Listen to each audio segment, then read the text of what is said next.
Good afternoon. Before discussing today's meeting, let me comment briefly on recent developments in the banking sector.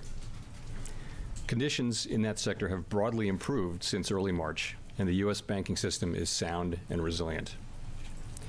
We will continue to monitor conditions in the sector. We're committed to learning the right lessons from this episode, and will work to prevent events like these from happening again. As a first step in that process, last week we released Vice Chair for Supervision Barr's review of the Federal Reserve's supervision and regulation of Silicon Valley Bank. The review's findings underscore the need to address our rules and supervisory practices to make for a stronger and more resilient banking system, and I'm confident that we will do so. From the perspective of monetary policy, our focus remains squarely on our dual mandate to promote maximum employment and stable prices for the American people.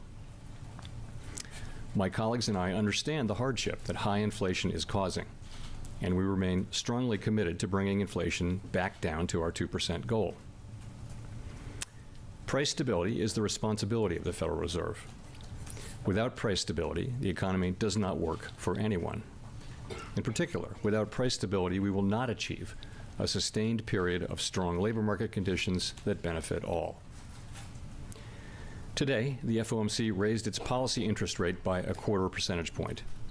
Since early last year, we've raised interest rates by a total of 5 percentage points in order to attain a stance of monetary policy that is sufficiently restrictive to return inflation to 2% over time. We are also continuing to reduce our securities holdings. Looking ahead, we'll take a data-dependent approach in determining the extent to which additional policy firming may be appropriate. I will have more to say about today's monetary policy actions after briefly reviewing economic developments. The U.S. economy slowed significantly last year, with real GDP rising at a below-trend pace of 0.9%. The pace of economic growth in the first quarter of this year continued to be modest at 1.1%, despite a pickup in consumer spending. Activity in the housing sector remains weak, largely reflecting higher mortgage rates. Higher interest rates and slower output growth also appear to be weighing on business fixed investment. The labor market remains very tight. Over the first 3 months of the year, job gains averaged 345,000 jobs per month. The unemployment rate remained very low in March at 3.5%. Even so, there are some signs that supply and demand in the labor market are coming back into better balance. The labor force participation rate has moved up in recent months, particularly for individuals aged 25 to 54 years. Nominal wage growth has shown some signs of easing, and job vacancies have declined so far this year. But overall, labor demand still substantially exceeds the supply of available workers. Inflation remains well above our longer-run goal of 2%. Over the 12 months ending in March, total PCE prices rose 4.2%. Excluding the volatile food and energy categories, core PCE prices rose 4.6%. Inflation has moderated somewhat since the middle of last year.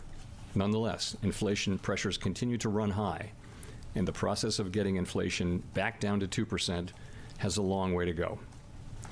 Despite elevated inflation, longer-term inflation expectations appear to remain well anchored, as reflected in a broad range of surveys of households, businesses, and forecasters, as well as measures from financial markets. The Fed's monetary policy actions are guided by our mandate to promote maximum employment and stable prices for the American people. My colleagues and I are acutely aware that high inflation imposes significant hardship as it erodes purchasing power, especially for those least able to meet the higher costs of essentials like food, housing, and transportation.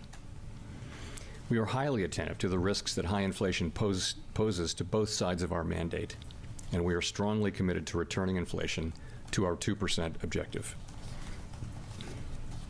At today's meeting, the committee raised the target range for the federal funds rate by 1/4 percentage point, bringing the target range to 5 to 5.25%. And we're continuing the process of significantly reducing our securities holdings. With today's action, we have raised interest rates by 5 percentage points in a little more than a year. We are seeing the effects of our policy tightening on demand in the most interest rate sensitive sectors of the economy, particularly housing and investment. It will take time, however, for the full effects of monetary restraint to be realized, especially on inflation.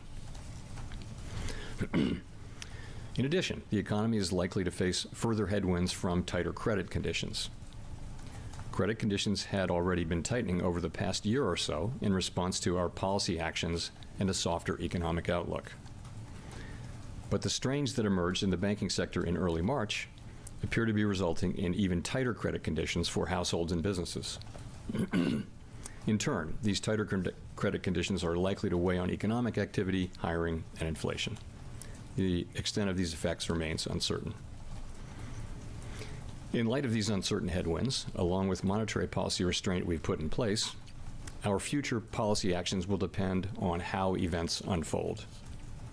In determining the extent to which additional policy firming may be appropriate to return inflation to 2% over time, the committee will take into account the cumulative tightening of monetary policy, the lags with which monetary policy affects economic activity and inflation, and economic and financial developments. We will make that determination meeting by meeting based on the totality of incoming data and their implications for the outlook for economic activity and inflation. And we are prepared to do more if greater monetary policy restraint is warranted. We remain committed to bringing inflation back down to our 2% goal and to keep our longer-term inflation expectations well anchored. Reducing inflation is likely to require a period of below-trend growth and some softening of labor market conditions. Restoring price stability is essential to set the stage for achieving maximum employment and stable prices over the longer run. To conclude, we understand that our actions affect communities, families, and businesses across the country. Everything we do is in service to our public mission. We at the Fed will do everything we can to achieve our maximum employment and price stability goals. Thank you.